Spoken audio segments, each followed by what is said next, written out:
கிறிஸ்துவுக்குள் மிகவும் பிரியமானவர்களே, இயேசு கிறிஸ்துவின் நாமத்தினாலே உங்கள் ஒவ்வொரு வாழ்த்துவதிலே மிக்க மகிழ்ச்சி அடைகிறேன். இன்று வேதம் வாசித்தீர்களா? இன்று ஜெபித்தீர்களா? இன்று குடும்ப ஜெபம் செய்தீர்களா?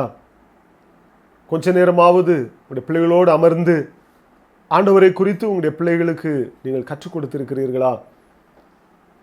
யோசித்துக் கொண்டே இந்த காணொலியை காணுங்கள். நிறைவேறும் தரிசனம் என்கிற இந்த காணொலி மூலமாக உங்களை சந்திப்பதிலே மிக்க மகிழ்ச்சியாக இருக்கிறேன். ஆபகூக் 2ஆம் அதிகாரம் 3ஆம் வசனத்திலே ஆண்டவர் சொல்லும்போது சொல்லுகிறார், குறித்த காலத்திற்கு தரிசனம் வைக்கப்பட்டிருக்கிறது, அது சீக்கிரமாய் நிறைவேறும், அது தாமதிப்பதில்லை, அது தாமதித்தாலும் அதற்கு காத்திரு, அது சீக்கிரமாய் நிறைவேறும் என்று சொல்லி ஆண்டவர் அங்கே சொல்லுகிறதை நாம் பார்க்கிறோம்.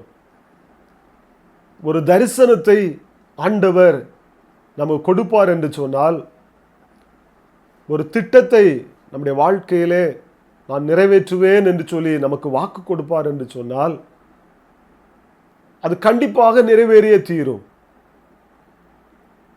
அது எவ்வளவு நாள் ஆனாலும், ஒருவேளை சிலருக்கு உடனே அவைகள் நிறைவேறலாம்.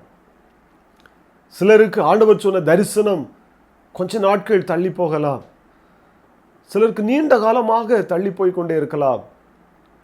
வேளை இந்த காணொலியை கண்டுபிடிக்க நீங்கள் கூட நினைக்கலாம், ஆண்டவர் எனக்கு அநேக காரியங்களை சொல்லி இருக்கிறார், இப்படியெல்லாம் உனக்கு நன்மை செய்வேன் என்று சொல்லி. ஆனால் காலங்கள் கழிந்து கொண்டு இருக்கிறது, நன்மையை நான் பெற்றுக்கொள்ளவில்லையே, சொன்ன தரிசனம் என் வாழ்க்கையில் நிறைவேறவில்லையே, என் பிள்ளைகளுடைய வாழ்க்கையில் நிறைவேறவில்லையே. அப்படியானால் ஆண்டவர் எனக்கு சொன்ன தரிசனம் தவறானதா? ஆண்டவர் எனக்கு அந்த தரிசனத்தை கொடுக்கவில்லையா?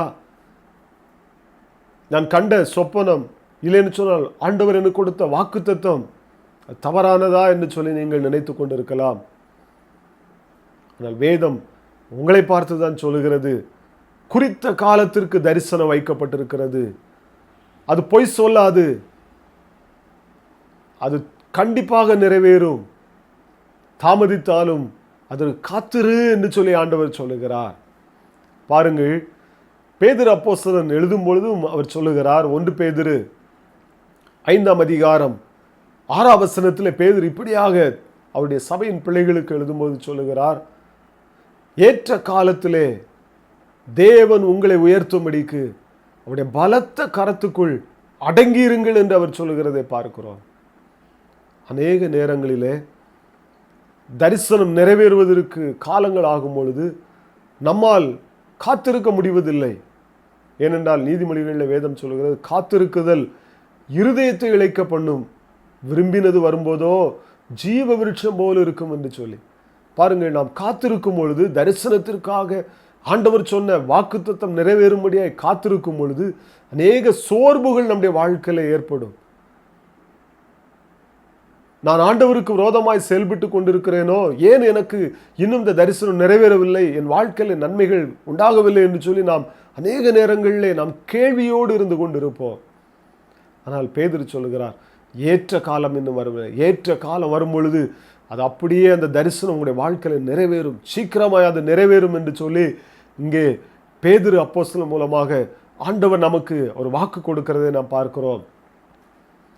சங்கீதம் 105ஆம் சங்கீதத்திலே 18ஆம் வசனம் 19ஆம் வசனத்திலே அங்கே யோசேப்பை குறித்து சங்கீதக்காரன் எழுதுகிறார். அவன் கால்கள் விலங்கினால் கட்டப்பட்டிருந்தது, அவனுடைய ஆத்துமா இரும்பில் அடைபட்டு இருந்தது. கர்த்தர் சொன்ன தரிசனம் நிறைவேறும் அளவும் கர்த்தருடைய வார்த்தை, கர்த்தருடைய வசனம் யோசேப்பை புடமிட்டது என்று சொல்லி வேதம் சொல்லுகிறது. பாருங்கள், யோசேப்பு 17 வயதிலே தரிசனத்தை பெற்றுக்கொள்ளுகிறான். நீ அதிபதியாக மாறப்போகிறாய், உடைய பெற்றோரும் உடைய சகோதரரும் உன் பாதத்தில் வந்து விழப்போகிறார்கள், அவருடைய குனிந்து வணங்குவார்கள், நீ அவர்களுக்கு தலைவனாய் இருப்பாய் என்று சொல்லி ஆண்டவர் அவனுக்கு 17 வயதிலே தரிசனத்தை கொடுத்து விட்டார். ஆனால் அந்த தரிசனம் நிறைவேற 13 வருஷம் அவன் காத்திருக்க வேண்டியிருந்தது. இந்த காத்திருக்குதல் நாட்களிலே அவன் பட்ட அடிகள், அவன் பட்ட அவமானங்கள், அவன் பட்ட வேதனைகள் பாருங்கள். அடிமையாக விற்கப்படுகிறான், குழியில் தூக்கி போடப்படுகிறான், பொய்யான குற்றம் சுமத்தப்பட்டு சிறைச்சாலையில் வைக்கப்படுகிறான். ஆனால் அந்த தரிசனம் நிறைவேறக்கூடிய குறித்த காலம் வந்த பொழுது, ஏற்ற சமயம் வந்த பொழுது, ராஜா அவனை அழைத்து அனுப்பி அவனை அதிபதியாக தேசத்திலே மாற்றுகிறதை நாம் பார்க்கிறோம். அது மாத்திரமல்ல, தாவீது தன்னை குறித்து அவர் சொல்லும்போதும் அவர் சொல்லுகிறார், 144 சங்கீதம் 1 வசனத்திலே சொல்லுகிறார், என் கைகளை போருக்கும் என் விரல்களை யுத்தத்திற்கும் படிப்பிக்கிற தேவனாகிய கர்த்தருக்கு ஸ்தோத்திரம் என்று சொல்லி அவர் சொல்லுகிறதை பார்க்கிறோம். பாருங்கள், தாவீது சிறு வயதிலே ஆடு மேய்த்து கொண்டிருக்கும் பொழுதே சாமுவேல் தீர்க்கதரிசியின் மூலமாக ராஜாவாக அவன் அபிஷேகம் பண்ணப்பட்டு விடுகிறான். ஆனால் ராஜாவாக மாறினது அநேக வருடங்கள் கடந்து சென்று விட்டது. 15-20 வருடங்களுக்கு மேலாக ஆகிவிட்டது அவர் ராஜாவாக மாறுவதற்கு. அதற்கு முன்பாக அவர் அநேக யுத்தங்களை அவர் சந்தித்தார். கரடியை சந்தித்தார், சிங்கத்தை சந்தித்தார், அநேக மனிதர்கள் அவர்களுக்கு விரோதமாக எழும்பினார்கள். தேசத்தின் ராஜாவே தாவீதுக்கு விரோதமாக எழும்ப நேரிட்டதை நாம் பார்க்கிறோம். காரணம், அவனுக்கு ஆண்டவர் கொடுத்த அந்த தரிசனம் நிறைவேறும் வரைக்கும் ஆண்டவர் அவனை அங்கே அவனுடைய கைகளை அவர் யுத்தத்திற்கு படிப்பிக்கிறதை பார்க்கிறோம். ஆண்டவனுக்கு கற்றுக் கொடுக்கிறதை பார்க்கிறோம். அவன் அதில் கற்று தேறின உடனே தாவீது ராஜாவாக மாற்றப்பட்டதை நாம் பார்க்கிறோம். இந்த காணொலியை கண்டு கொண்டிருக்கிற சகோதரனே, சகோதரியே, தாயே, தகப்பனே, ஒருவேளை நீங்களும் கூட சோர்ந்து போயிருக்கலாம். ஆண்டவர் சொன்ன தரிசனம் இன்னும் என்னுடைய வாழ்க்கையிலே நிறைவேறவில்லையே என்று சொல்லி நீங்கள் காத்து கொண்டிருக்கலாம். ஆனால் ஆண்டவர் சொல்லுகிறார், தரிசனம் குறித்த காலத்திற்கு அது வைக்கப்பட்டிருக்கிறது. அது கண்டிப்பாக நிறைவேறும். அது பொய் சொல்லாது. ஆண்டவர் ஒரு வார்த்தையை கொடுத்து விட்டார், அந்த வார்த்தை நிறைவேறாமல் அது திரும்பி போகாது. அது நிறைவேறே ஆகும். அது சீக்கிரத்தில் நிறைவேறும். அதற்கு நீங்கள் காத்திருங்கள். ஆண்டவர் சொல்லுகிறார், இனியும் அது தாமதிப்பதில்லை, அது சீக்கிரமாய் நிறைவேறும் என்று சொல்லி ஆண்டவர் உங்களுக்கு வாக்கு பண்ணுகிறார். எனவே தான் சங்கீதம் 1 சங்கீதத்தில் கூட நாம் வாசிக்கிறோம், கர்த்தருடைய வேதத்தில் இரவும் பகலும் தியானமாயிருக்கிற மனுஷன் பாக்கியவான், அவன் தன் காலத்தில் தன் கனியை தந்து இழுதுராதிருக்கிற மரத்தை போல இருப்பான், அவன் செய்வதெல்லாம் வாய்க்கும்.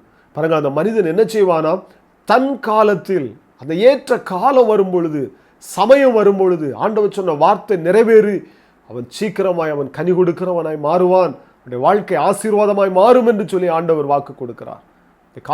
கண்டு கொண்டிருக்கிற உங்களையும் பார்த்து ஆண்டவர் சொல்லுகிறார், உங்களுக்கு கொடுத்திருக்கிற தரிசனம் சீக்கிரமாய் நிறைவேறும், அது தாமதிக்காது, அதை காத்திருங்கள் என்று சொல்லி ஆண்டவர் சொல்லுகிறார்.